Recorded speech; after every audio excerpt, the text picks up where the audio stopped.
Estamos iniciando mais um Café e Prosa.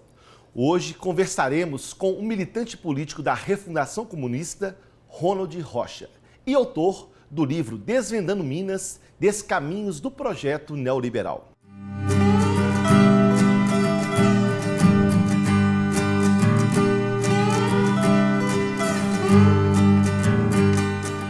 O Café e Prosa recebe hoje o nosso amigo Ronald Rocha, líder político da Refundação Comunista, militante histórico. Ronald, muito obrigado pela sua presença aqui no Café e Prosa, pela nossa prosa sobre política e questões gerais. Muito obrigado. Eu que agradeço pela oportunidade de participar do Café e Prosa sob seu comando. Obrigado. Tomou um cafezinho para começar a nossa conversa. Ronald, vamos aqui uma questão que me parece importante, você é um estudioso dessa área.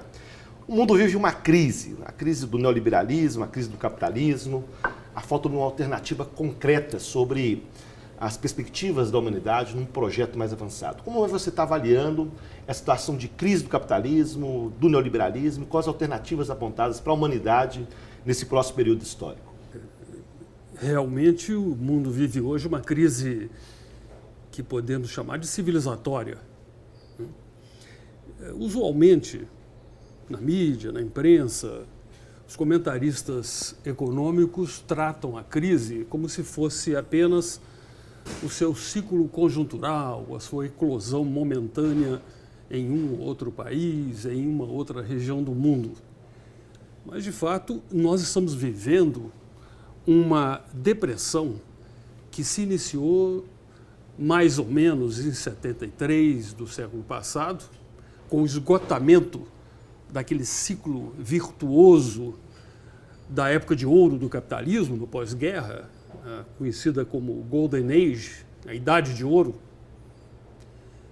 E esgotada aquela fase ascendente, o mundo do capital entrou num período de depressão contínua. Dentro desse período de depressão contínua, tem sobrevindo várias crises conjunturais, recuperações relativas, mas, de fato, nenhuma dessas recuperações conseguiu até agora superar esse grande ciclo de depressão. De fato, se nós tomarmos como parâmetro os estudos de Kondratiev, nós estamos vivendo uma onda longa que se inicia no pós-guerra, entra na fase depressiva e até hoje inesgotada. De fato, essa fase depressiva é a mais longa de todas as fases depressivas das ondas longas do capitalismo desde o seu início. E as crises conjunturais, os ciclos conjunturais são mais fortes, mais próximos entre si, mais a miúdes e causando mais danos à economia mundial.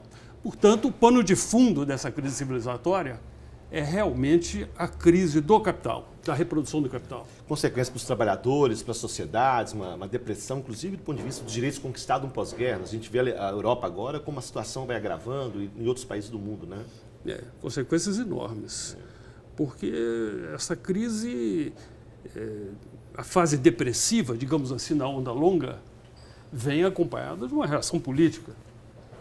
O neoliberalismo, chamado neoliberalismo, ou talvez o mal chamado neoliberalismo, é apenas a face doutrinária e política dessa reação.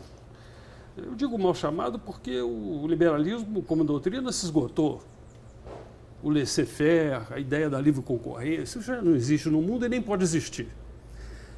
Hoje, quando se fala em liberalismo, fala-se em liberalismo numa nova época, na época dos grandes monopólios econômico-financeiros, dos grandes lobbies, que não só dominam a reprodução do capital como fração superior, né, da burguesia, como também estão intimamente ligados ao aparelho de Estado. Então, falar em liberalismo nessas condições seria, digamos assim, assinar embaixo de uma farsa. Então, o termo neoliberalismo tem esse aspecto fora do lugar, digamos assim. É realmente uma doutrina que tem incidência política, que formula projetos contra o mundo do trabalho, retira direitos Mas, de fato, hoje, ao contrário do passado, está a serviço da diminuição do Estado na sua dimensão de direito e a ampliação desmedida do Estado na sua dimensão articulada com os grandes interesses dos monopólios financeiros.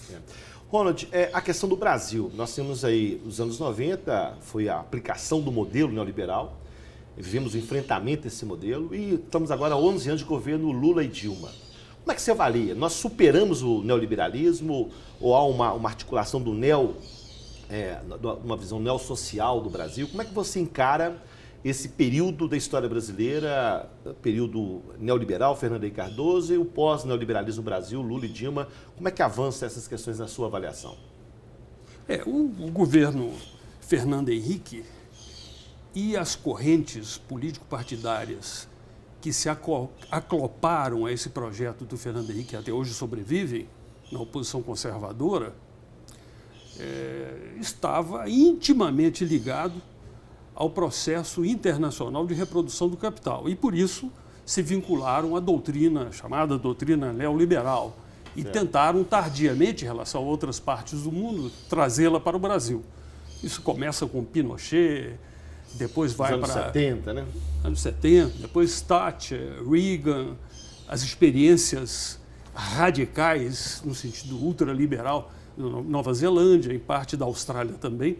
Mas aqui chega posteriormente. Eu acho que foi uma peculiaridade da história do Brasil, da história política do nosso país, a transição conservadora, o debate democrático na época da transição, tudo isso retardou a importação do modelo chamado neoliberal.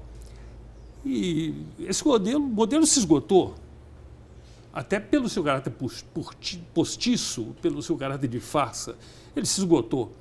E o segundo governo, Fernando Henrique, foi o governo do esgotamento no Brasil dessa experiência. Portanto, a ascensão do governo da coligação Lula com os seus aliados, né, PT e os seus aliados, representou uma derrota, de fato, do projeto neoliberal. E também expressou interesses populares por causa disso. Quando o PT era ainda, digamos, um Partido Popular de Reformas, representou, portanto, uma dimensão democrática e progressista da luta do povo brasileiro.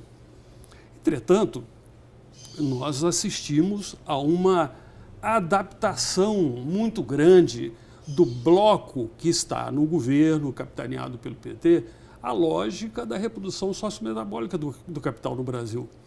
Essa adaptação não significa, entretanto, que o bloco na situação seja idêntico ao bloco conservador na oposição. Há diferenças, claro, flagrantes.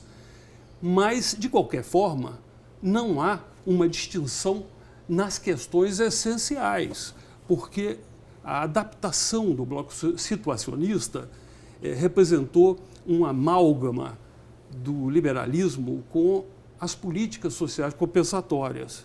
E, por isso, muitos companheiros têm se referido a esse bloco no governo, note bem, não no poder. Poder de Estado é outra coisa, sim. Regime político ainda é outra coisa. Eu me refiro apenas ao bloco no governo, né? Referindo-se a esse bloco no governo como um bloco com hegemonia social liberal. Esse termo foi utilizado pelo Bresser, por exemplo, num sentido positivo. Nós utilizamos num sentido crítico.